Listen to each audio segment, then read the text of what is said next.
maamulka degmada khiyaarta kale oo marti sharafta oo halkaan timid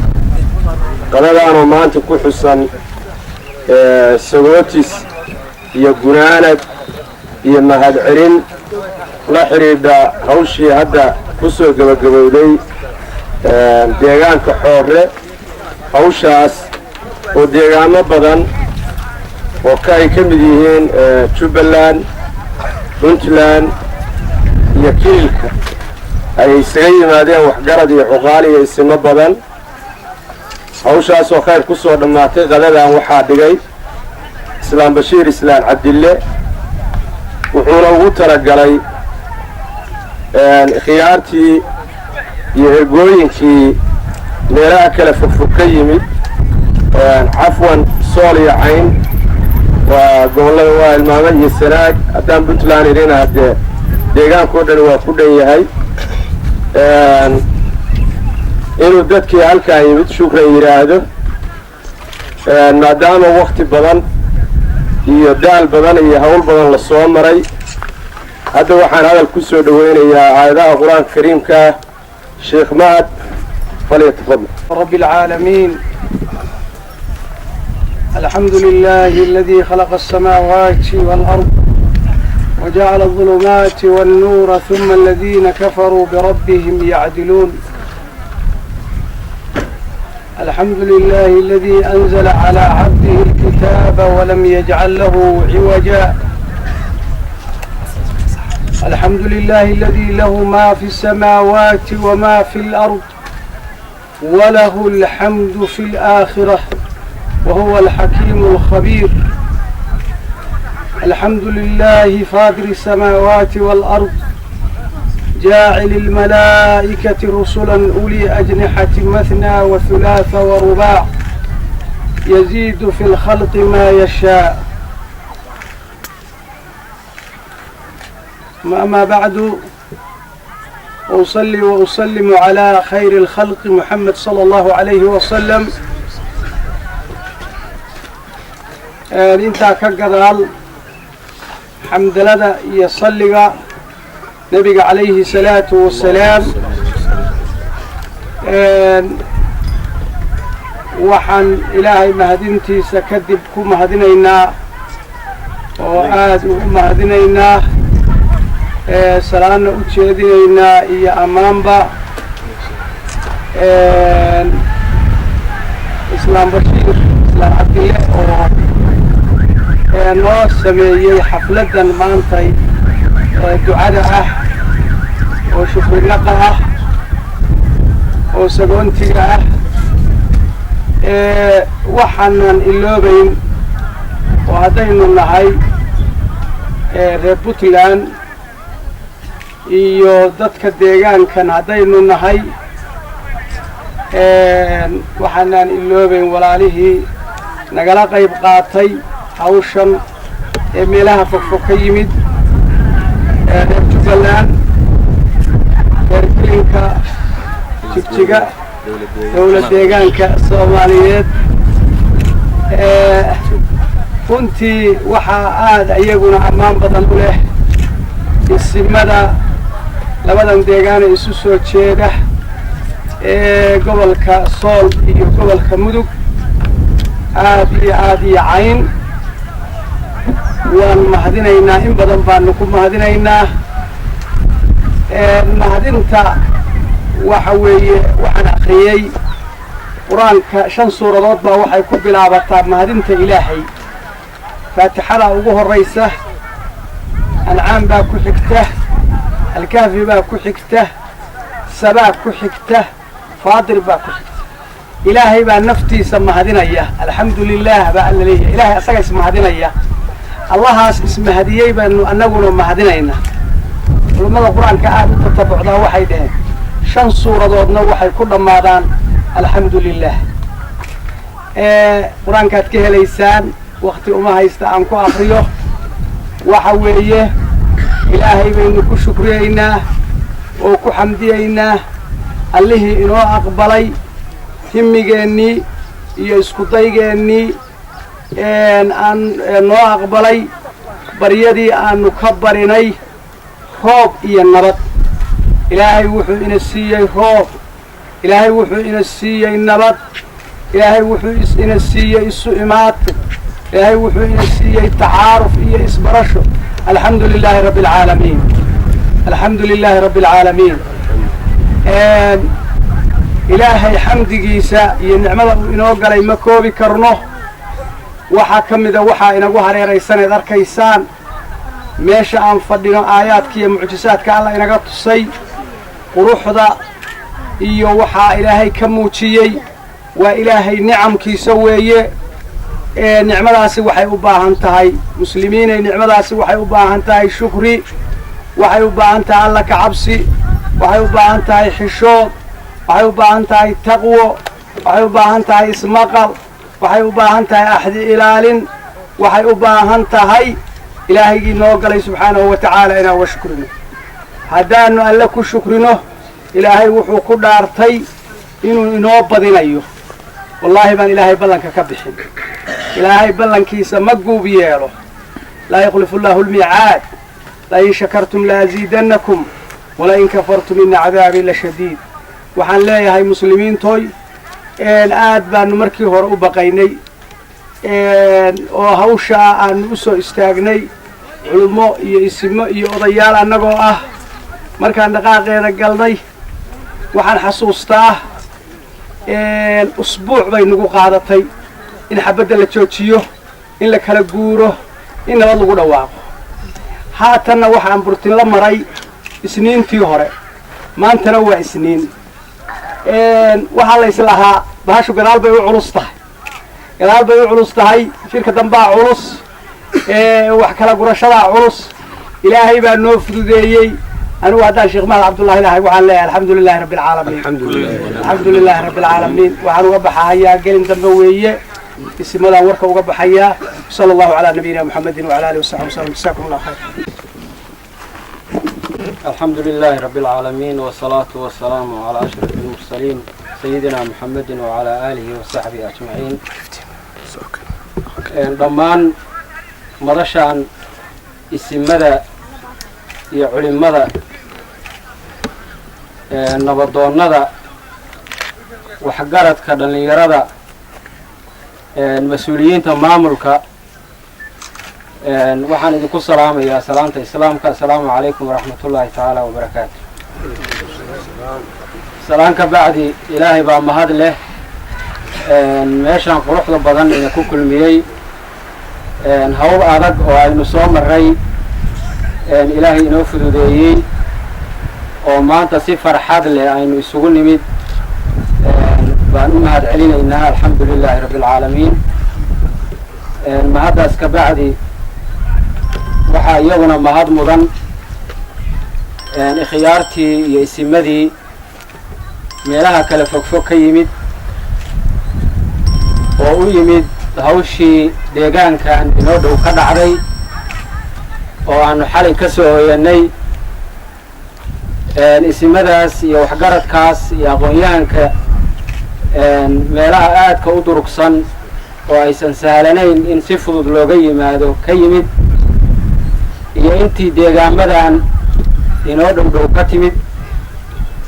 waxaynu ilaawi karno ma aha dadaalkii ay galeen safarkii ay soo galeen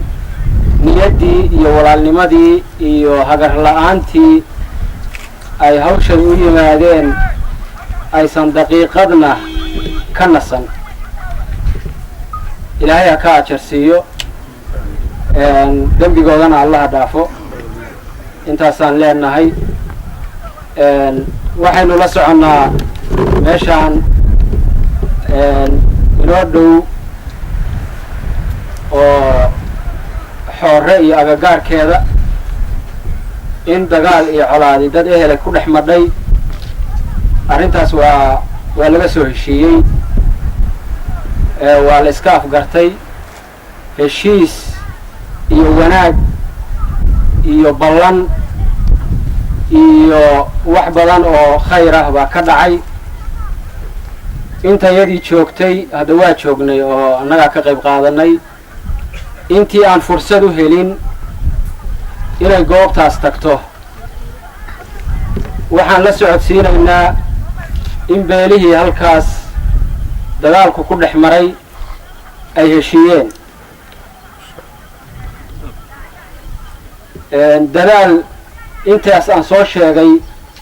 ay har iyo habeen iyo daqiiqad walba ay u fadhiyeen baana ilaahay u aqbalay inay dadkaasi heshiiyaan oo wixii colaadda ahaa oo dhex maray ay gacanta iska saaraan intaasi waa la socodsiin maadaama aan meediyaha oo wax laysku gaarsiiyaa inta badan aysan u badnayn meeshii shirku ka socday intaas ka bacdi xafladdan iyo qada sharaftaan aynu isugu nimid waa soo dhoweyn waa sagootin ehelkii iyo walaalihii inoo yimid oo raba inay deegaanadoodii ku noqdaan inaynu hadde nabadayn idhaahno una ducayno in ilaahay deegaamadii ay ka yimaadeen si nabada ku intaas bay ku saabsan tahay isimadu inay safraan bay rabaan hadda inaynu si marxabaysiino oo si farxad iyo galgacal leh aynu kusii dhaweyno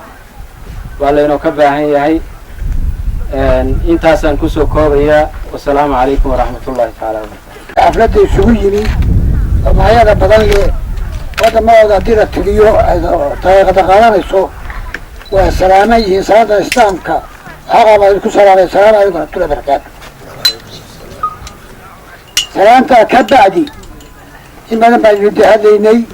intii hawshaa lagu jiray wacdi iyo waano iyo bogaadin iyo mahadnaq intaa waa lagu jiray hadalkooda ma dhamaado weliga haddii la wada halaynin hadalka badayna ma wada dhamayn nin yaryayna ka wada tegin hawshaasna inkastoo nin walba baashisa kaga jiray raggaa wafkiga oo dhowrka meelood ka yimi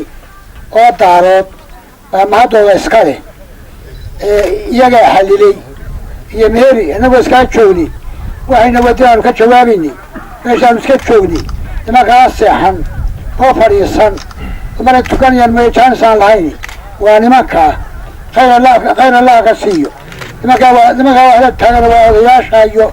ragga isimada iyo odayaasha weey waxgaradkaa khayr allaha ka siiyo waxtarkana waa loo wada dhashay dhalashada oo la muuqayna maanta dhalashadii la muujiyey nin walowba ogow dhalashada reer baanu nahay ba iska ahayde maanta haddayn dhashay waxtar lahayna naf ma laha waxtarkii maantuu muuqdo bilowday kuwa ka dambeeya badanna waa rajaynaya ilahay dankii iyagana khayr allaha siiyo meeshana sidaasaan bashiir sheegay awaasan baa ka dhacay waa lagu heshiiyey himbaatigii wuu baxay xaajada raggii waxsuu sheeganayey waxaa ka muuqday nabadgelyo iyo ciqshi iyo tolimo iyo kala samir baa ka muuqday dawladdan waa loo xilsaarayoo soomaalida badankeedu haddee dadka haddee waxaa u taliya majoorati uma taliyee raggaa yareer oo qolyaha iska sitoo waxbaaan soo gaadhinoo qori boolaa iska arkeen hadda dhulka majoorati haysta kuwaana dawladii waxay ku ballan qaadeen ninkii far qaada iyo ninkii qori lagu arko anagu shaqadiisa leenahay si a loo wada ogaado raggaasoo waa mahadsan yahay raggaa doonadiiyo meheriyo inoo yimi inagoo awalba daweynu joognay warugkaadiiya iyo halkaa lagu yahayo halla qabturaa la lahaa laakiin hawshaa raggaasaa soo afkooyey oo dhameeyey isimada maxsuubadda iyo hawsha halkaa lagu fadhiyana iyagaa qabay awal waxaanu arki jirnay anu maantona waxaa idhi waanu wadan dee ragayagii joogay waa dadka ista ayaa lagu ganaaxaa kharashka lagu ganaaxaa iyada ka daaya iyagaa waxa yidhahdeen mar haddaan maanta nima cusub nahay annagaa qaadeen hawshii oo dhan soo raasanayna kharashka iyo hawsha iyo hadalkaba annana waa yahay baad waa ku ayidnay kuma khilaafin taw saasay ahayd toliyada waa qaateen ajarna waa qaateen xusuustana way qaateen khayrna allaha ka siiyo ilahay dankii xafladan maantaana islaamka iyo raggiisu waa ku mahadsan yihiin nin quri waxma qaban karo raggu baa wax qabtee heer baa lagu magaaraa wixii markaa meel ka dhacaba siga raggiisu waa mahadsan yihiin si waasan bay yeeleen hawsha iyo kharashka iyo soo dhaweynta khayr allaha ugu bedelo أنا ويانا وبعدنا هذا الكلام وعايزين سيار شراء مكان أستانه هذا الكوا هو بدنا إن كان شوقي هم قالوا ملوي كذا يحفلة يبغى سوريينته استاك يو رقي سنة هذه أدوي ما تجيه السمد ونكسن وإذا كان قدوني هذه أبانو خالك وغنى غني وهاجي يبغى ونكسن حفلة يسوريينته يقلب فرد أنت وكم هذا علينا هذه أبان ما سنتين سلام ورحمة الله وبركاته. مركب الرئيسة وحنو ما هذا علينا هي إسلام بشير ما عندي حد يا بهديسة يا جماعة تذكر بورتلة جوشان قيمها هي قايها له سجوتينتا مرتدى walaalka ee ka yimid daafaha kala duwan ee daarood iyo meheri degaan ee muxuu ahaa goboladan muxuu ahaa Jubbooyinka iyo Puntland iyo Sool iyo Sanaag anigu kala garan mahayo gobolada inta badan ka kala yimid dhammaan dadka ehelada waxaan ku salaamayaa salaanta islaamka assalaamu calaykum waraxmatullaahi wabarakaatuh waxaa weeye gogoshan iyo xafladan sagootinta ah uu dhigay muxuu ahaa islaamka mar labaad baanu ka mahad celinaynaa marka xigta haddii wixii loo yimid ee la isugu soo gurmaday ee ilaahay baa nafaray lagu waajib yeelay loona wada dhashay waa la helay ilaahay xaggiisa lagu helay iyo dadaal dadka ehelka ah ee wada dhashay ee ilaa Itoobiya muxuu ahaa raas Kamboni iyo raas Caseer iskaga yimid muxuu ahaa dadaalkoodii baa ilaahay ku aqbalay ka ayada ana ilaahay baanu ku shukrinaynaa sida uu sheekha u sheegay shukri saacad walba baanu ilaahay ku shukrinaynaa insha Allah taala waxaan kaloo ka dardaarmaynaa maadaama la yiri gogoshan waa dardaaran dadkii ehelka ahaa ee isku yimid in ay ku dardaarmaan yaa loogu talagalay leeyahay dardaaranku wuxuu yiri hebelow col waxa uu leeyahay baan kuu sheegi nin la dardaarmaya jid haloofiya oo hod laga qaado col leeyahay inan hoogaysanaysu leeyahay dow hobalay laga leeyahay oo haraad looga baqtiyuu leeyahay hayin garba beelu leeyahay hareed madoobe haadka giguu leeyahay buu yiri colaadu intaasay leedahay intaana waxaa u dheer cadaabta ilaahay ku waajib yeelay qofka caadaysta colaada iyo dhiigga islaamka waxaan ka dardaarmaynaa xuquuqul muslim xuquuqul qaraabo xuquuqul daris intuba waa tihiin dadkaa meesha saaka ka soo jeeda ee ehelka ah ehel baa tihiin oo ilaahay waa isku kiin cadaabahayaa muxuu ahaa waxaan ka dardaarmaynaa ilma adeerayaalow dab iyo caws waa diriraan baa leeyahay dabayl baana isku geysa waa la iskhalaafay oo insaan baa leeyahay oo labada qof waa isku dhacaysaa waxna waa dhex mari karaan laakiin waxay u baahan yihiin dad walaala oo islaaxa oo insaan ah oo ilaahay rumeeyay bay u baahan yihiin oo waajibka ilaahay ka faray iyo dhalashada dadka ka dhaxaysa intaba tixgeliya oo ilaaliya oo walaalka u kala cadlifala oo u gurmado dhibaatadooda kala badbaadisaa maxweyna waxaan ka digaynaa jaaniskan maanta ah ee aanu isku nimid waxaan u malayn anigu hadda xaggayga curad bay ka tahay ugu bay ka tahay curad kama aha waxaa sababay muwaafaqaa sababtay waxaa sababay maamulada deegaanada ka abuurmay ee annagana maamula ama Jubbaland ha ahaato ama Puntland ha ahaato ama maamulka Soomaaliyeed muxuu ahaa dawladda deegaanka Soomaaliyeed ee dawladda Itoobiya ha noqdo dadaalka iyo maamulka nagu hareeraysan baa sababay ilaahay xaggiisa ka ahaatay waxaa sababay communicate-ka la helay ee inaanu diyaarado isku soo raacno oo nu degdeg iskugu nimaadno iskugu soo gurmanaa sababay waxaanu leenahay on ka dardaarmaynaa ilaahayna ka baryaynaa colaadaa maanta dhammaatay inaysan dib noogu soo noqon insha allahu tacaala meelaanu joognaba in ilaahay naga bari yeelo colaadda iyada waxaan kaloo ilaahay u baryaynaa dhibaatada soomaaliya haysa ee soomaali weyn haysa meelay joogtaba in ilaahay dhibaatada iyo muwaafaqad darrada ka kor qaadana ilaahay baanu ka baryaynaa maadaama aanu cil furan iyo barwaaqo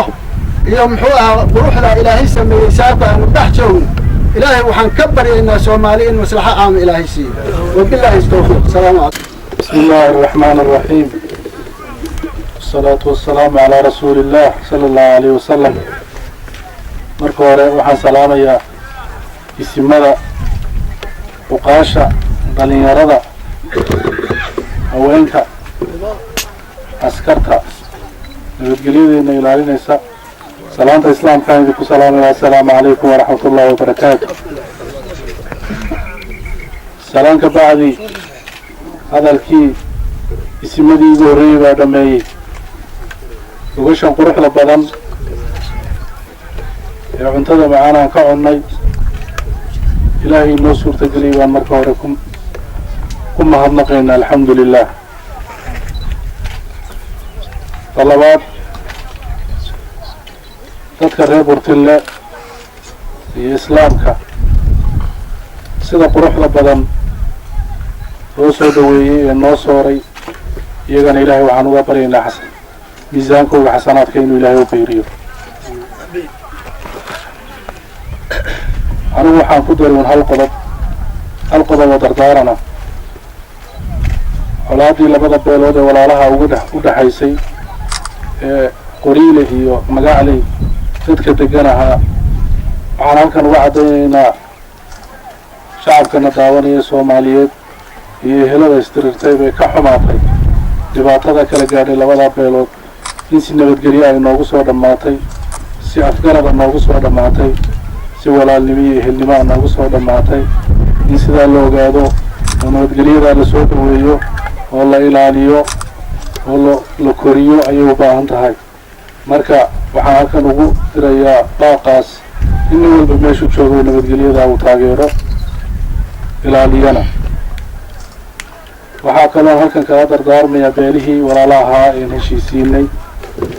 in heshiiskii aan gallay sidiisa loo oofiyo oo sidiisii looga soo baxo taasay taariikh ku noqon doontaa meeshii xorey aan deganayn ee khalqiga intaas leh ee meel walba ka yimiday uu isaga yimiday taariikh bay annagana noo noqon idinkana aslax bay nii noqon colaad konton jirsatay bay ahayd ilaahayna waxaan ka baryaynaa inuu maanta inaga dhameeyo sida inagaga dhameeyo dib dambena aynaan ugu noqon ay walaalnimadii iyo ehelnimadii ay sii badato waxyaalihii ugu fiicnaayen maqlayna waxaa ka mid ahaa oday noo sheekeynaya baa wuxuu yidhi magacley aan ku aragnay 70 gabdhood oo salaada iga jebin baa qoriila joogta marka dadkaasi dad dagaalami kara maaha dad ehel iyo walaal wey marka iyaga waxaan ugu baaqaynaa inay nabadgelyada sii adkeeyaan oo walaalnimaday qaateen ee sharafta badnayd ay dhowraan ayaan ugu baaqayaa oon ku celcelinayaa inta kale waa mahadnaq intaanan mahadnaqa gelin dowladda Ethiopia maamulka gobolka Doolo iyo degmada Booq iyagana waxaan halkan u marinaynaa heshiiskaas dhaqangelintiisa in iyaga laga rabo isimadii isugu yimid ee meelaha fog ka wada yimiday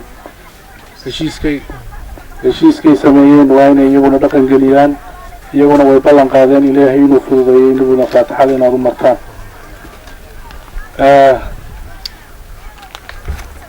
hadalkaygu waxaan kusoo gabagabayn mahadnaq waxaan u mahadnaqayaa marka hore alle marka labaad labadii beelood ee sida gobonnimada ah noogu dhiibay arrinkoogii ee sida walaalnimada ah markii aynu hawsha wadnay noo gacan qabtay in hadalka xanafta leh iyo dhibaatada naga ilaaliyey